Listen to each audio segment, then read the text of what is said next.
Well, hello, my friends, and welcome to another episode of Dunswell Zoo. Today we are embarking on the Jaguar Complex, quite possibly the biggest build so far.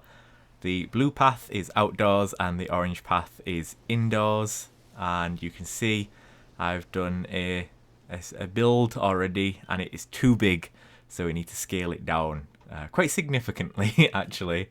And the entire complex is based off of Spirit of the Jaguar from Chester Zoo, which currently houses two jaguars, bush dogs, two sloths, sorry. It did house an Andean bear. I don't know if it still does. I think Bernie might have been moved to another collection now. And there's a tarantula, some Lake Titicaca frogs, red-bellied piranhas, and a whole host of other fish in there as well. Ours just houses jaguars. So this is too big, unfortunately, because it did provide us with the right amount of room inside and the right amount of room on the guest sort of area. But it is just too big for the space that we're working with, and I've got to fit technically four jaguar habitats in here. So we have to go back to the drawing board and keep the same sort of design, which is the iconic building from Chester Zoo, but sort of scale it down quite significantly, which is what we're going to do probably about now. He says. There we go. So yeah, I definitely wanted the building from Chester Zoo. That, for those of you that haven't seen it, just Google Spirit of the Jaguar at Chester Zoo. It's a really sort of iconic building. It's like two cones that intersect into a circle in the middle. And it was originally built to house 4 jaguars. It now houses 2 jaguars, bush dogs, tarantula, frogs, fish, and sloths. And outside there's also Azara Zaguti, and there was an Andean bear as well, but I think Bernie might have moved to another collection now. But yeah, I wanted this South American theme. We are in the South American section of Dunswell Zoo. We're in the Pantanal section, so I wanted this sort of temple vibe. So we do use a lot of the temple pieces from the South America DLC, and try as best as possible to keep everything on a grid, purely for ease of access. I didn't want everything to be on a separate grid. So wherever possible, I always try to build on a grid, even though building triangular and square habitats is becoming a bit repetitive for me, which is why this one's different. It's sort of circles and cones and stuff. So we just rotate everything here until it's in a nice sort of circle, and then we delete the parts that we don't necessarily need. So unlike Spirit of the Jaguar at Chester Zoo, Realm of the Jaguar, as I'm calling this one, it functions as a dual purpose facility. So one side is for a breeding pair of jaguars and their young, and then the other side is split up into 2 habitats. One for sort of really old jaguars, what are probably not far off the end of their life, unfortunately, and so we give them some comfort in their final days, nice easy access habitat. It's very natural, not much guest access. And then the other habitat next to that is for a individual jaguar or a pair of jaguars that have been retired from the breeding program. So their genetics are deemed well represented or overrepresented in captivity, and so they've been retired from the breeding program. Of course, they would need somewhere to go, and whilst they would probably end up in somewhere like a sanctuary or a wildlife park, we've put them in Dunswell Zoo purely because we want to highlight the entire conservation process. It's not just about breeding these animals to have a conservation, not the word I'm looking for. What's the word I'm looking for? Captive. There we go. It's about breeding these animals. It's not just about breeding these animals to have a captive population should something happen to the wild population. It's about returning these animals to the wild and protecting their habitat. But of course, part of conservation is accepting that most of the animals that you see in zoos, they won't be returned to the wild. They've just become too used to humans for food and things like that. Even though they are, still wild animals, they'll still take your hand off. There's definitely a sort of... It's the side of zoos and wildlife parks that not many people think about, which is that these animals are ambassador animals. So they're not going to be released back into the wild. And so they need somewhere to live out their days, essentially.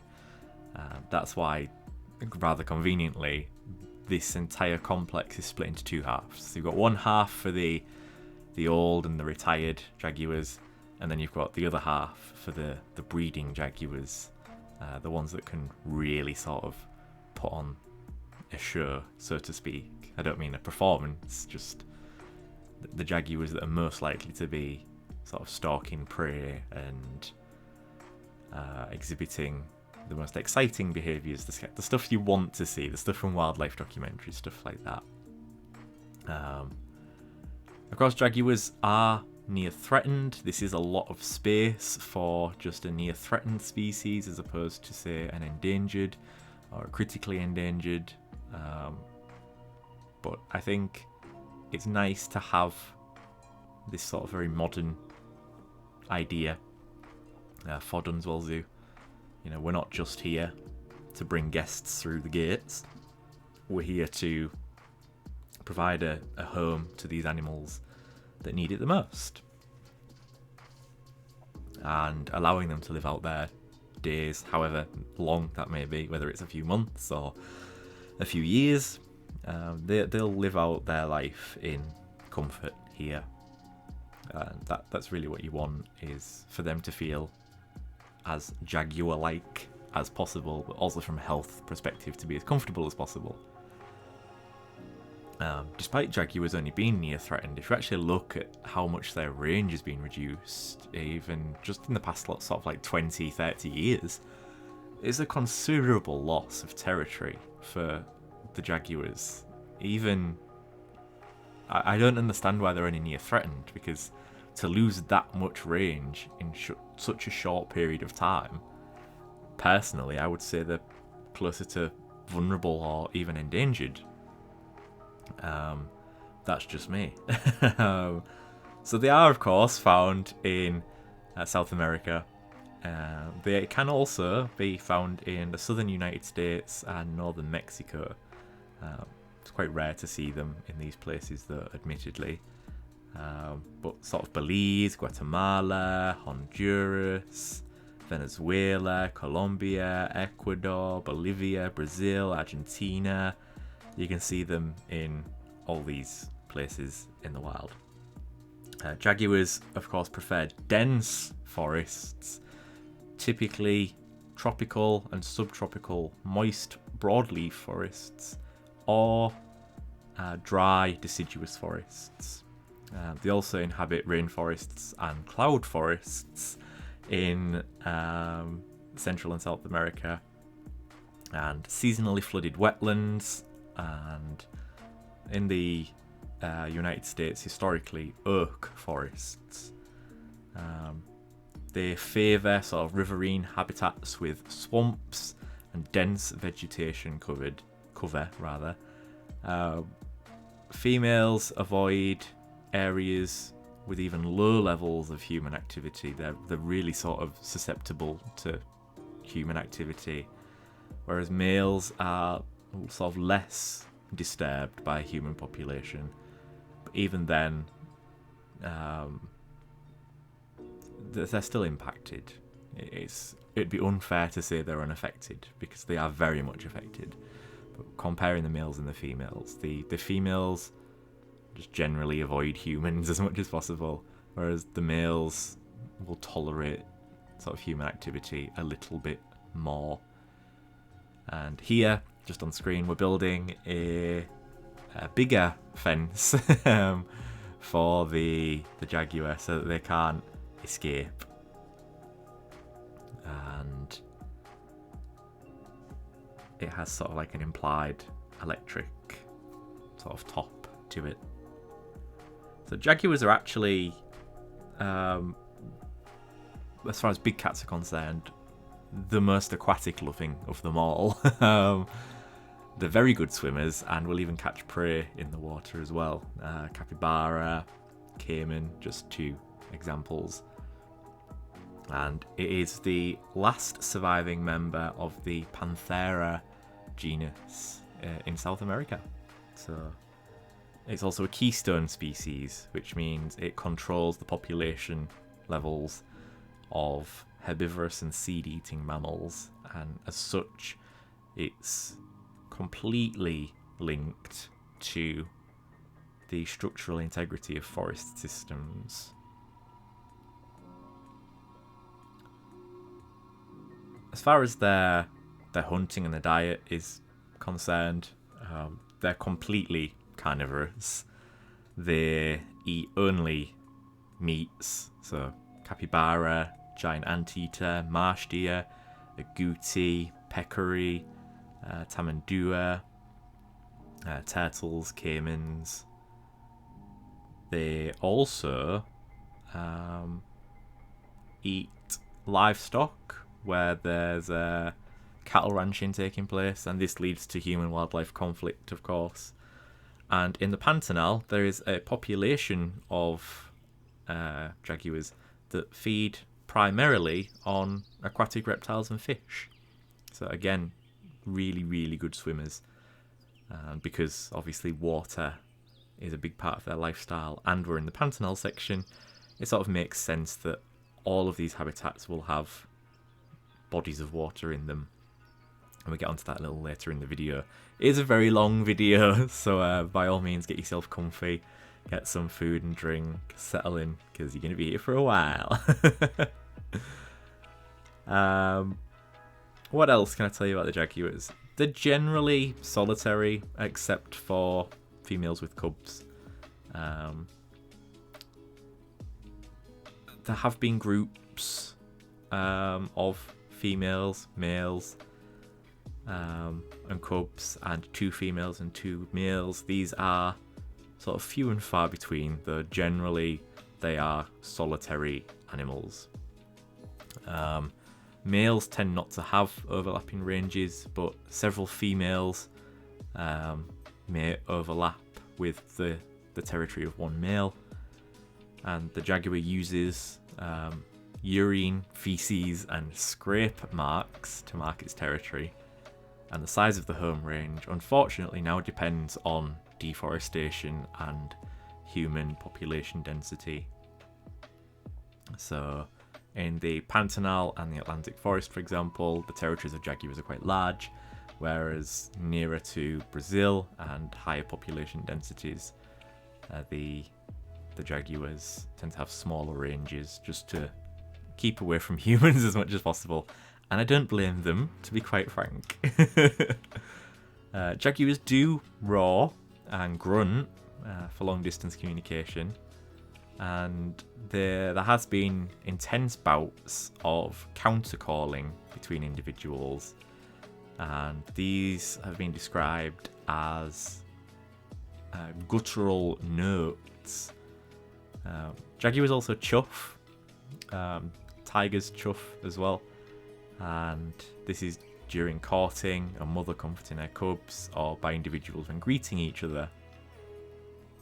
And though we typically think of cats, sort of domestic cats, as being the only ones that meow, jaguars can actually meow. Not like a cute little doughy-eyed meow that you'd expect from your little cat, but certainly the cubs do sort of meow and bleat a little.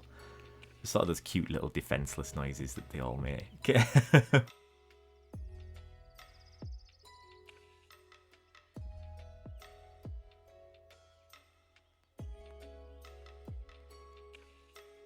Female jaguars reach sexual maturity at about 2.5 years, and the cycle for which they're viable for pregnancy is 7 to 15 days in a total of 41 to 52 days.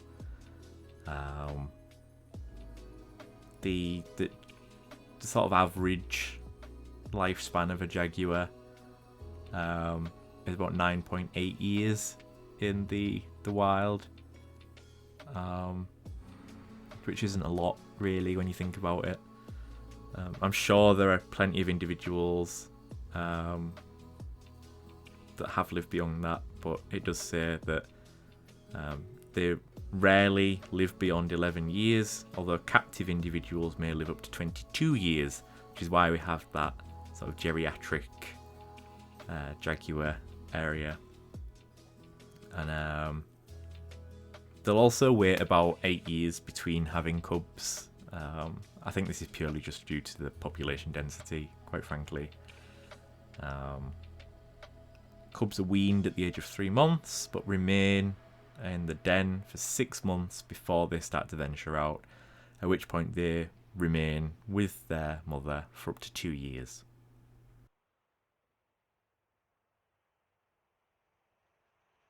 There has also been, rather interestingly, a couple of examples of infanticide in jaguars,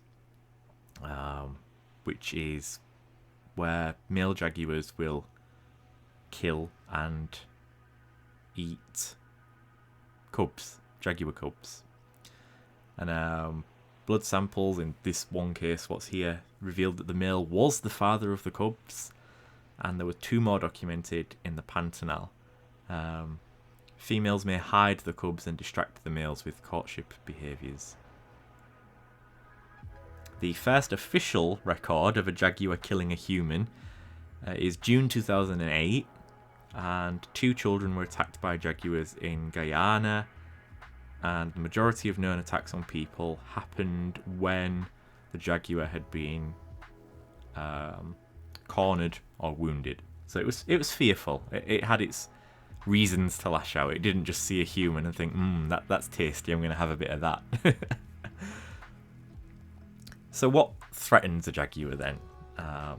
Just before we get into that, we're now working on the inside area of the Jaguar Complex.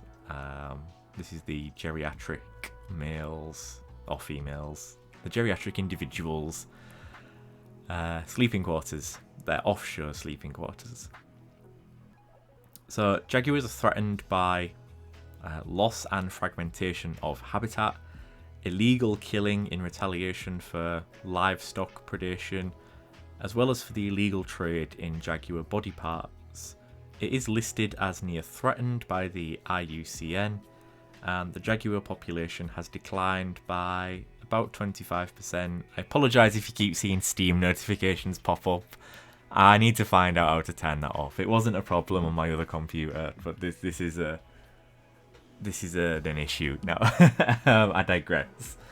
So yeah, they are listed as near threatened, and the jaguar population has declined by about 25% since the 1990s. Deforestation is a major threat to the jaguar, and habitat loss is most rapid in drier regions.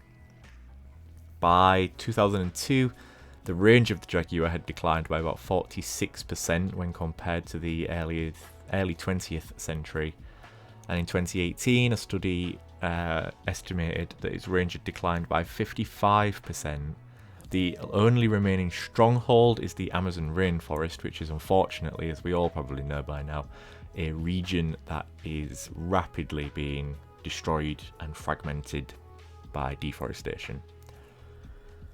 So this is going to prevent jaguars from spreading their genes particularly the females of the species. They avoid humans at all costs, essentially. So these populations are becoming isolated, and the genetic diversity will become reduced, and it'll lead to disease, and eventually that population will probably die off. So poaching is also an issue. There have been some instances of jaguars being struck on the road when roads are built through jaguars' habitats. Jaguar skin being traded. They've got a lot of threats, which is why I'm so surprised that they're only near threatened.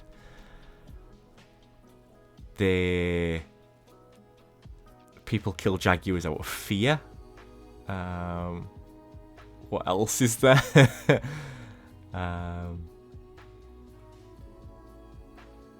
Opportunistic hunting and hunting for trade in domestic markets.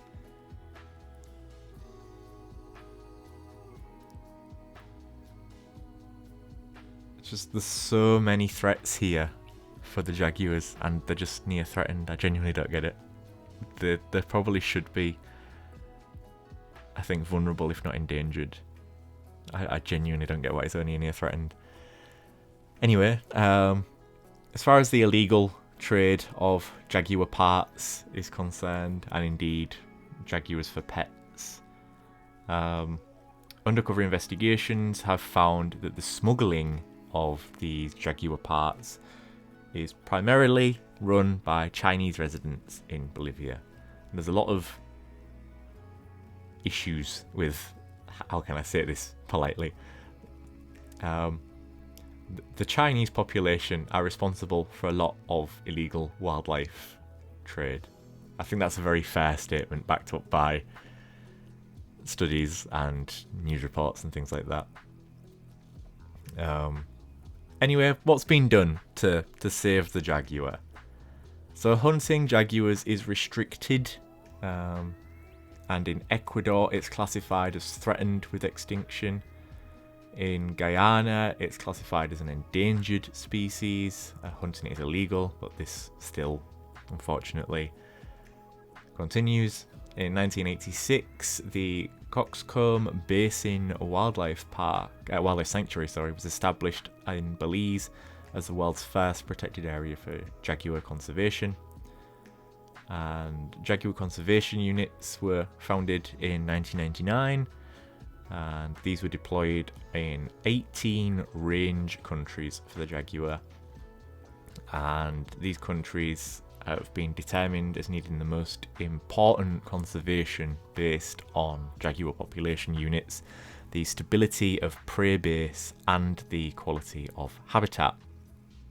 These jaguar conservation units can house, it says here, at least 50 breeding individuals, and range in size from 566 kilometers squared to 67,598 kilometers squared. They're also studying how jaguars travel between different habitats, and implementing wildlife corridors is a way to sort of quickly heal this problem. It doesn't solve it. They need the mass habitat back, but giving them a corridor will at least buy them some much needed time. What else does it say about the jaguar? I'm generally just so flabbergasted that there's so many threats against the jaguar, and they're only near threatened. I genuinely don't get it.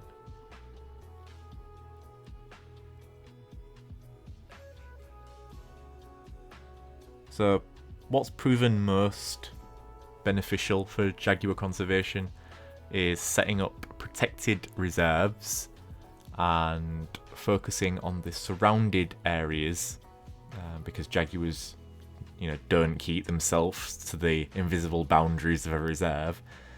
Especially when the population increases in size, they would naturally disperse into other areas, and this, of course, brings them into conflict with humans. Human attitudes in the areas surrounding reserves and laws and regulations prevent poaching. These are essential to make conservation areas effective. Camera traps and wildlife tracking telemetry is used, and this is used, the results of which are used to estimate a population size within a specific area and to keep track of individual jaguars. Educating ranch owners, promoting ecotourism. However, ecotourism comes with its own issues. Existing ecosystems need to be kept intact. New ecosystems need to be put in place, and human impact must be kept to an absolute minimum, if not zero. I mean, zero is near enough impossible with humans, unfortunately, but as minimal as possible. And there is, of course, jaguars in zoos across the world, and as I understand it, they tend to do very well in captivity. They breed well.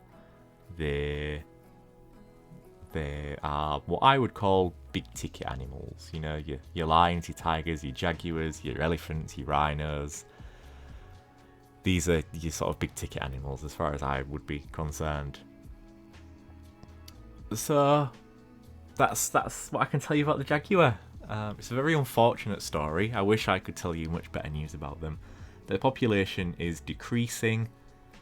They need help, like pretty much every species on the planet at the moment, because humans are horrible creatures and we have a habit of destroying habitats and slaughtering animals needlessly, and this trend looks to continue, if not worsen, over the next few years, despite the awareness, despite the conservation projects in place, despite zoos and wildlife parks doing their absolute best to ensure there's a genetically viable captive breeding population.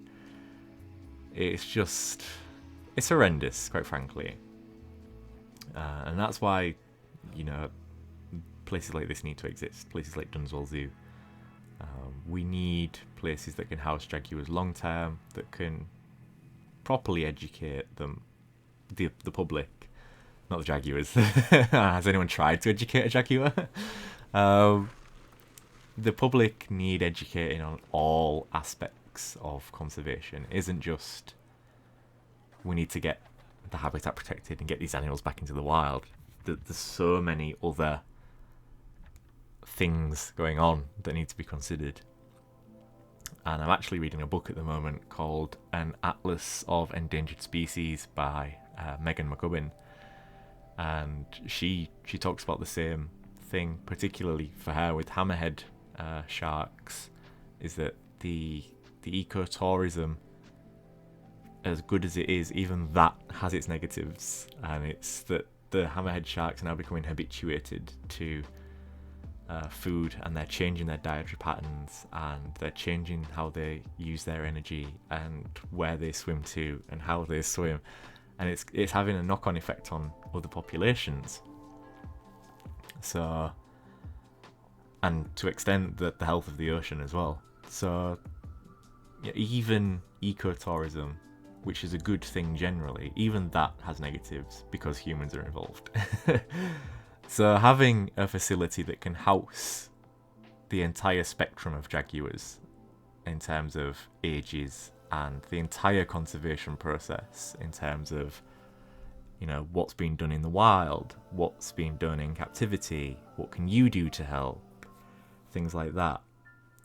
What happens to an individual when they're no longer part of the breeding program, and it's things like that.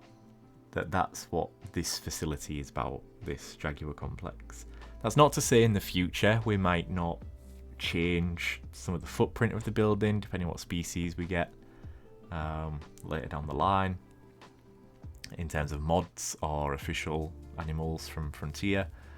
But certainly, for me, the initial sort of concept phase was this was going to be for jaguars and maybe one other species, which would be an exhibit species, but at this moment in time I've decided against including the exhibit species, just because we've had to reduce the footprint of the internal area And the focus for me is always giving the animals as much room as possible. Because, the guests at the zoo don't need that much room. They need some viewing windows and some paths to walk on, some bins and some benches. And that's sort of it. They don't really need anything beyond that as far as viewing the animals is concerned. So I then dedicate as much space as possible to the animal's actual habitat. Because people always sort of ask me, like, why is the habitat so big when it doesn't need to be? And my answer is simply, it's much easier to downscale something in the future than it is to upscale something, because then you have to find the room for it to fit in. Whereas to downscale something, you've already got the room. It's just changing some things here and there to allow something else to be put in. And the second reason is giving the animals as much room as possible. I don't build for the minimum requirements for animals, which is probably the wrong way to play Planet Zoo, to be honest. But yeah, I don't think, this animal needs a minimum of 220 meters squared, so I'll give them 220 meters squared. I see that they need 220 meters squared and go, okay, so I'll give them at least 440 meters squared. I like to give them twice what they need. And in the case of these jaguars, they should have way more than twice what they need, which is absolutely fine by me. I do not mind in the slightest that these habitats are big, because it just enhances the mystique of the jaguar. The wild element of it, that appeal of somewhere in there is this wonderful creature that could take you down before you even see it. It's that sort of, I don't want to say it's adrenaline, because it's not, but that excitement, that wonder, it's weird. It's sort of primordial in a way, isn't it? It's wonderful. So this is the geriatric jaguar enclosure, and we're just putting these little wooden beam things in here just to help the jaguar get out of the pool, essentially. It can't deep dive. This habitat is for a older jaguar, so giving them a shallow pool where they can cool off and they can still have enrichment and things in there, but they won't be able to deep dive, just in case they have arthritis, the legs aren't quite as mobile as they used to be. And so they've got a shallow pool, so they've still got access to the water. It's like a pensioner's pool, essentially. And they have sort of very low climbing, because they do still need climbing enrichment. But you can see I've just used one of the prefabs from the base game, just as a climbing structure. The younger the jaguars get, the more climbing structures will be in the habitat. So the one next door to this, for example, has slightly higher climbing structures, because that one is for jaguars that are retired from the breeding program. So they're not necessarily old. It could be that these are cubs, and it's been decided that they're not going to go on to be breeding animals because their genes are well represented. So they would have that habitat.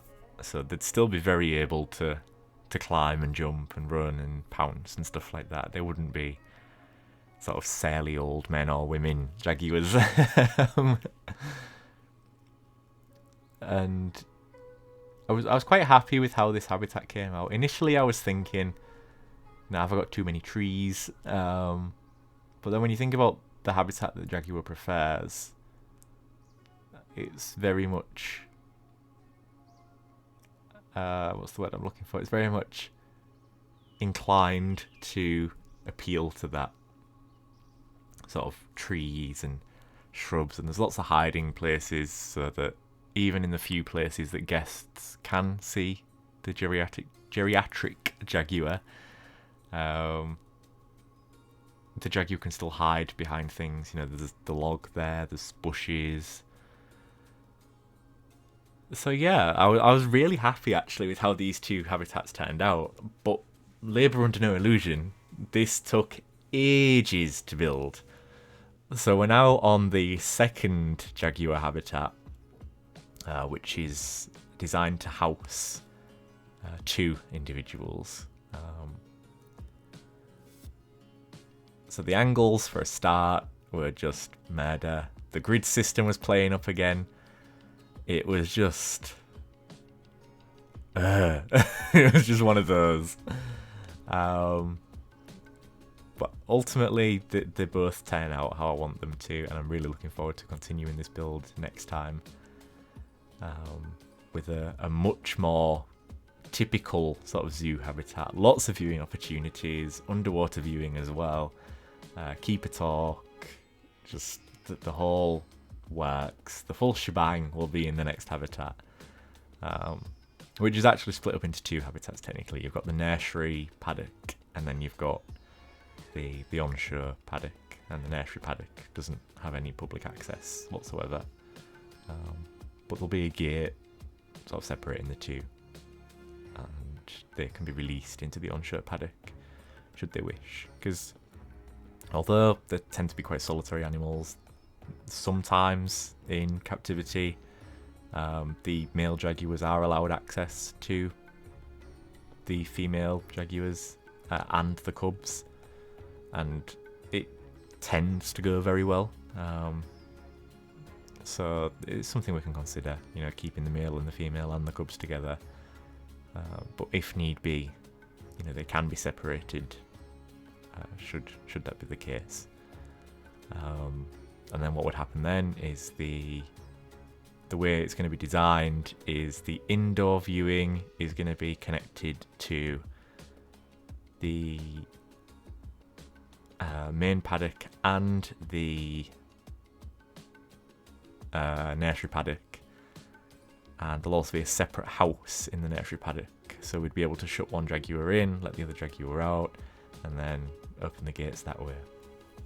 Now I'm putting a fence up against the fence because these jaguars are solitary and they could still do some damage to each other, even though one's a pensioner jaguar essentially, and the other ones are retired from the breeding program. That doesn't necessarily mean they're going to be old. They could still do some real damage to each other, even through the mesh. So that fence just adds a bit of extra privacy, so the jaguars can't see each other, but they'll be able to smell each other and hear each other, and that'll be really important for enrichment and simulating how things would be in the wild. But definitely, we don't want them going at each other through the fence. That would be an absolute nightmare. So it's a nice high fence here, what they can't climb. And this is going to be an open fronted viewing area, and there's going to be a body of water there, and hopefully the jaguars shouldn't be able to escape, even though jaguars can swim really well.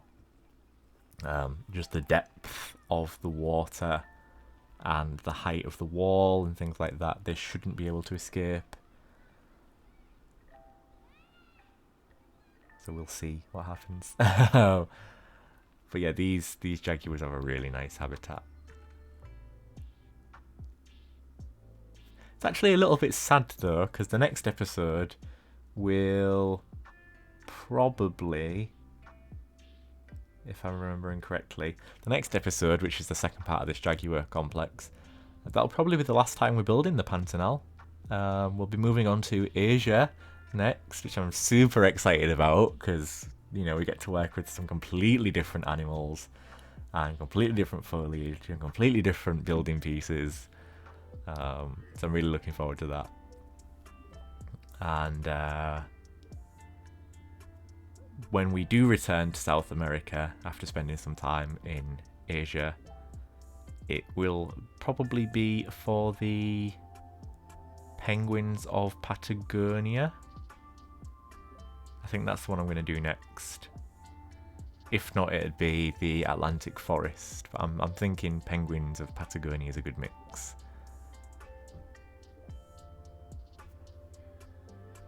So just putting this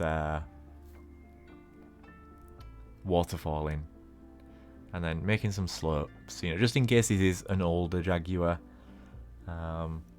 We do want some easy access into the water, and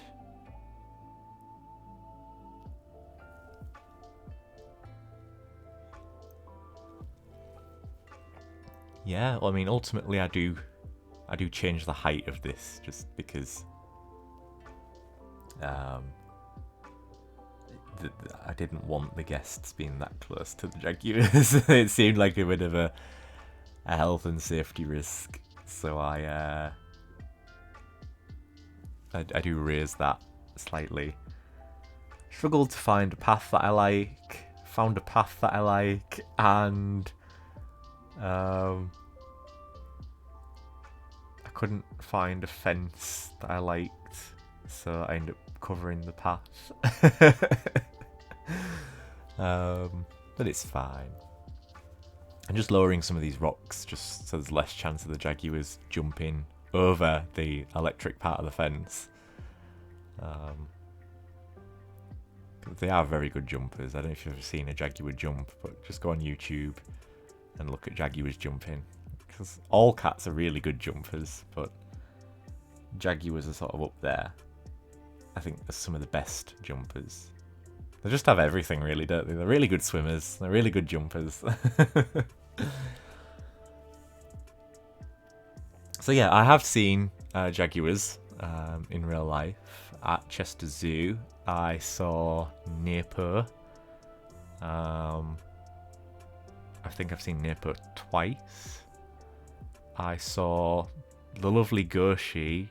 I think it was just a few months before she suddenly died, actually. And then I've not seen Inca yet, despite going to Chester Zoo twice this year since she's arrived.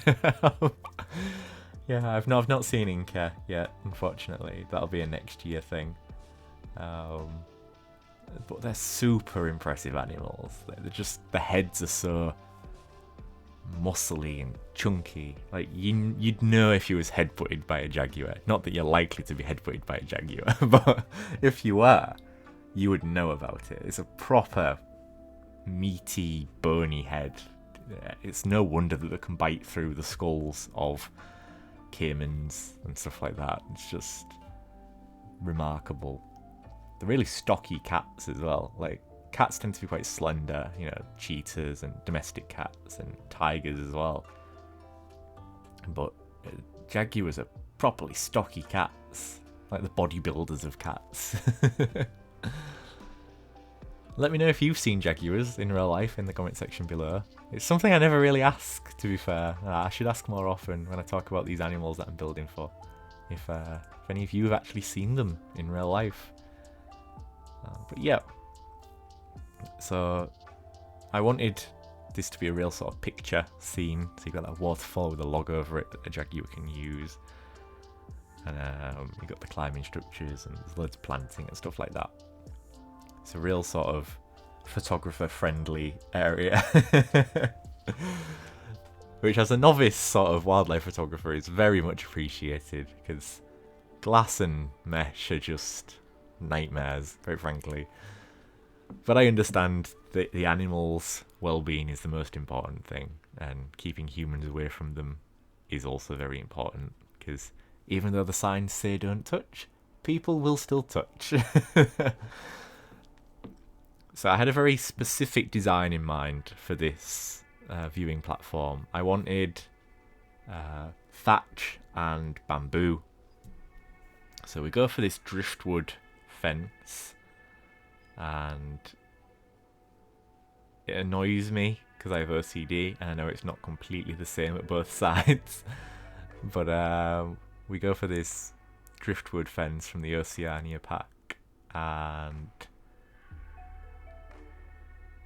we cover it with a thatch roof, and then we put bamboo supports in, and it just looks very sort of jungly, which is the vibe that I was going for.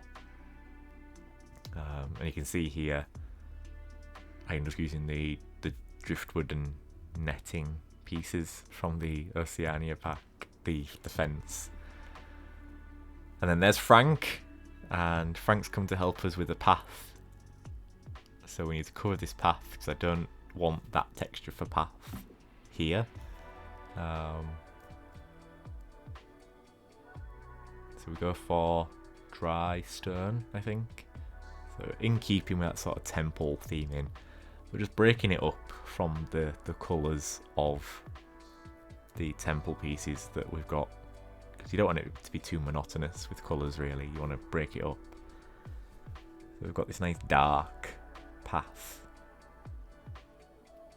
And just adjust it a bit so it avoids the Z fighting. This was a nightmare, getting it to fit on this slope, because there's a little bit of path what sticks out. And yeah, it's annoying. In the end, I end up leaving that little bit of sticky path there, because I got frustrated and I couldn't be bothered trying to cover it anymore. So I just left it. You can't really tell, to be fair. It's not like the end of the world. But as a perfectionist with OCD, that's how my mind works. How long have we got left, just out of interest? Oh, not long. That's gone really quick, actually. I'm quite surprised about that. Yeah, so this part is pretty much done. The next part will be the other Jaguar habitat and the inside area for the guests, and the planting, and the decorations, and the finishing touches, and everything else, essentially. Yeah, it's going to be another long one next time. Probably won't be as long as this one, or I would hope it's not as long as this one anyway. But yeah, I don't know when that will be coming, because where are we now? Jaguar. So ever since the Poodoo, I've just like non-stop recorded episodes. So when I do start work, if there's any sort of disturbance to the schedule, it buys me a bit of time to settle in. I don't have to worry about putting a video out. So just for example, obviously this is out in November, but I recorded it on the 23rd. This voiceover was recorded on the 23rd of October, but it'll be out sort of the teens of November. So I don't know when that next one will be. If I can get the time before I start this full-time job, I will go ahead and continue this build and get that episode out for you. But here we are with the cinematics. Thank you very much for watching, my friends. I hope you've enjoyed. Please remember to hit that like button and subscribe to the channel for more Planet Zoo content, and there's plenty of Planet Zoo content already out. I've of course been JW. You can find me on Instagram at JW_YT, and you can also find me on my other Instagram account at JW_wildlife photography. I haven't posted anything there yet, but I will be doing. So yeah, you'll see the area we're going to be working with next time. It's a massive area. We've got loads of stuff to do. 2 habitats, guest viewing, underwater viewing, planting, decoration, the inside of the guest area, all the conservation and education stuff that's going to be going in there, all the decoration and planting, the curbing. It's just, there's a lot left to do. Anyway, I will leave you to enjoy the rest of this cinematic. Thank you for watching once again, please remember to hit that like button. It really does help me out and helps the channel grow. And like the video if you have indeed liked it. And let me know if you've seen jaguars in real life too. Until the next time, my friends, stay safe, stay kind, and I shall see you all in the next episode. Bye bye for now.